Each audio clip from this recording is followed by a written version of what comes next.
if you start with the presumption that there's a baseline of suffering in life and that can be exaggerated as a consequence of human failing, as a consequence of malevolence and betrayal and self-betrayal and deceit and all those things that we do to each other and ourselves that we know that aren't good, that amplifies the suffering.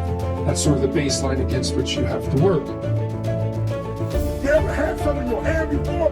I've been there. That's why I get on jailers. I'm talking about jailers like, Dad, why you want me so hard? Because I was in the hospital room when you was born. I laid hands on you, son. I was the first one when you came out, not your mama. I was the first one. I cut the umbilical cord. I had a life that I created. That's why you're so meaningful to me, son. I laid hands on you. I didn't see you from my video.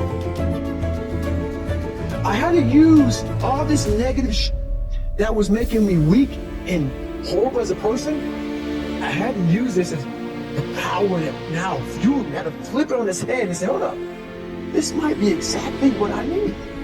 The darkness is exactly what I need. It's how you look at your situation. And I was looking at it all. Think about it. Sometimes a little decision changes your whole life. Like you decide one day to go to a certain school, and you go to that school to go eat someplace, and you bump into the person that becomes the love of your life. Or you meet someone, and you decide as a result of that you're going to become a photographer, or a software engineer, or a business person, or a doctor, a dentist, whatever. The cool thing is, self-confidence is an internal game. You do not need external accolades, external admiration in order to build self-confidence. You don't need any of those external forces. It's all done internally. You control this.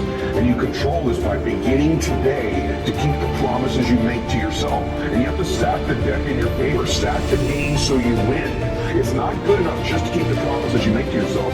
You must acknowledge it when you do it to you to give yourself credit to create confidence momentum. There really is nothing perfect in human beings. There's always room for improvement. There's always a shorter path. There's always a quicker victory. There's always new things to learn. And as soon as you start thinking that you've mastered something to the point of an end, like you kind of missed out on what it's all about in the first place. It's all about, you're constantly uncomfortable. You're supposed to be constantly uncomfortable. And growth has literally placed me where I am. So what are you doing to develop yourself? It's a huge question. And the 15 laws of personal growth, basically these laws are all about developing yourself. On the first question, you're foundational for your future. The second question is all about compounding, multiplication. That's where you build a huge business, when you know how to develop other people. And if you can bring a sense of realism to it. So I call this, and I think Sean Anker's the one that came up with this term, realistic optimism. Realistic optimism is a really powerful mindset because you're not just putting a sunny spin on a crappy situation. You're being realistic about where you are in your life right now. Your values in life determine your stress, determine your success, and determine your salvation. Now, you may not realize this, but your values could be causing stress in your life. Unclear values cause confusion. They cause confusion in your life. Do not think like everyone else. Don't be afraid that some plan conceived behind closed doors will be the end of you. Do not fear anything except God. If you fear Him, you need fear nothing else. He will keep you safe. You don't have to fear the virus, fear what the economy is going to do, fear the future. Just keep honoring God and He will keep you safe.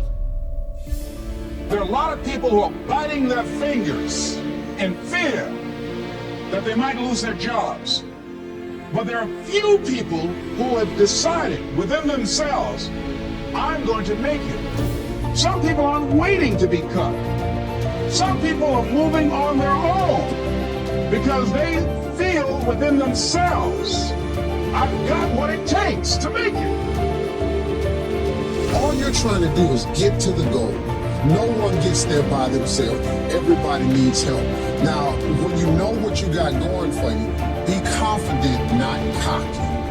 Managing your strength, knowing what they are, and don't let nobody talk you out of it. And that gets you fight ready. You get fight ready like that. Work hard on yourself and develop the races. All of the stuff necessary to become more valuable in the market. I'm telling you, your whole life in this world. Promotions, no problem. Becoming more valuable to the company, absolutely no problem. Money, no problem. Economics, no problem. Future, no problem. Just go to work on the right thing. You know, everything that we hear doesn't have to be something new. It just needs to be now. It needs to be what's for now. And so I'm calling this message, Prepare for Increase. The word complaining came up in my heart. So I wrote down complaining, and then the Lord spoke to my heart, beware of complaining. It weakens your wall of protection. Angels hearken to God's word. Speak the word and experience more of their help.